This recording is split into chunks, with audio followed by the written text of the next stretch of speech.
Welcome back to another episode of Inner Monologues. Thank you so much for listening for all these episodes till now and with this. That's the bare minimum, right? I'm just kidding. The things that we say, it's just the bare minimum. It sounds really simple, it's just a statement of standards. But lately I've been wondering who decides what the bare minimum actually is? Because for some person, like a simple gesture, like a reply, apology, or just showing up is like a heavy task for some people, and for others, it's just the bare minimum. And maybe, the reason we get hurt, disappointed, or even angry with people sometimes is because we assume that, they have the same emotional and mental resources as we do. But actually, they don't, right? Like, no one really does the same. I can have something else, you can have something else. I've been through different things, you have been through different things, so many things. Every person is moving through life with a different emotional capacity. It's shaped by how they were raised, how were they loved. It can be a lot of different things. How they were taught to heal, or what kind of safety they learned or they didn't learn to feel. It's a lot of things. How they've been raised, they've been hurt. For some people, communication is like second nature. They can talk through conflicts, explain their feelings, listen to yours, everything. But for the others, for them it feels like standing on the top of a hill. They're going to fall if they talk. They're like that. They fear being misunderstood or rejected, blamed. I think for them, silence feels safer than communication, and I hate that in different people. But I can't do anything about it. Like, it's not my fault, or it's not their fault either. They don't know. So when we call someone out for not doing the bare minimum, we are comparing their journey to ours. We are saying, like, if I can do it, why can't you do it? But that's not fair, right?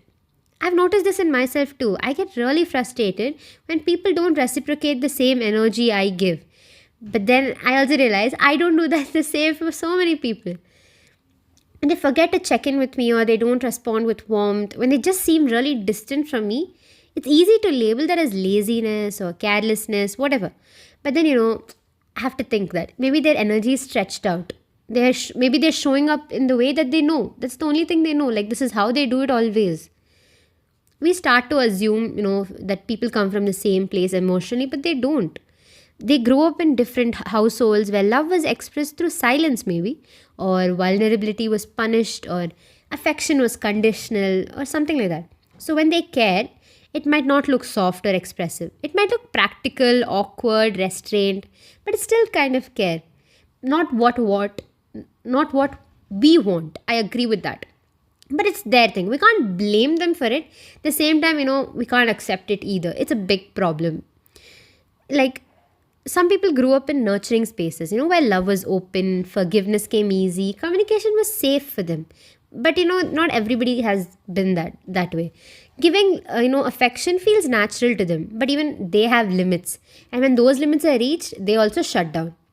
Yeah, so basically, the point is, what's bare minimum? What's bare minimum for you is maximum for someone else. And we need to stop confusing our comfort zone for universal standard. Because effort isn't a single line. On one particular scale, you say like this point, that is bare minimum. It's not like that. It's a spectrum. It bends with emotion, history, healing, what is our dynamics, all of that. It's like basically if your mind is full of pain, constant stress, noise, you have less room for others. Not because you don't care, it's because you are surviving. You have to care for yourself. At that time, others don't come first. I agree. If a phone has like low battery, we can't say the phone is lazy. We need to understand that the phone requires charging. So why can't we apply that for people? Yet we often call people, they are emotionally unavailable without realizing they're running on 2%. And I think for bare minimum or emotions kind of thing, intelligence also plays a role. Not IQ, I mean EQ, emotional quotient. The ability to name your feelings, understand it, to understand yourself is a huge thing. I think it's the biggest thing that you should know if you're an adult.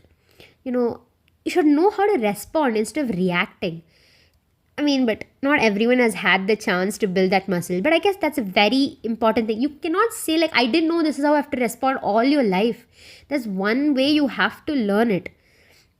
People are still learning, I agree. You should learn to say how you're hurt instead of just, lashing out on people. You can say, I need help instead of disappearing. That's a lot of factors. Like, apart from intelligence, I guess background, culture, gender, class, all of it has a role, I guess. Like, a person taught to suppress their emotions for like survival, they won't know how to express it. If they come from a family that doesn't talk about apologizing, or doesn't take value or know how to treat vulnerability, they won't ever apologize or never show that they need help. We all inherit such emotional habits, and unlearning takes some time. So, what do I do these days? I'm trying to look at the people differently. Not with lowered standards. I'm not lowering my standards for, to treat, for people to treat me right. But I try to have a better understanding. Maybe they're just at their 50%, or they're not having that much energy today. It doesn't mean you have to accept mistreatment. Boundaries still matter. But it's good to have compassion, isn't it? It helps to hold compassion alongside, to see the person and not just that performance. Bare minimum isn't universal. It shifts with who we are, where we have been, and how much we can hold. So the next time you think that's the least they can do, remember, maybe for them, it's the most that they can do. And maybe the real growth happens when we stop comparing efforts and start understanding capacity. Because empathy isn't about expecting sameness, it's about recognizing difference and choosing kindness anyway. Thank you so much for listening to this episode. Keep listening. Thank you.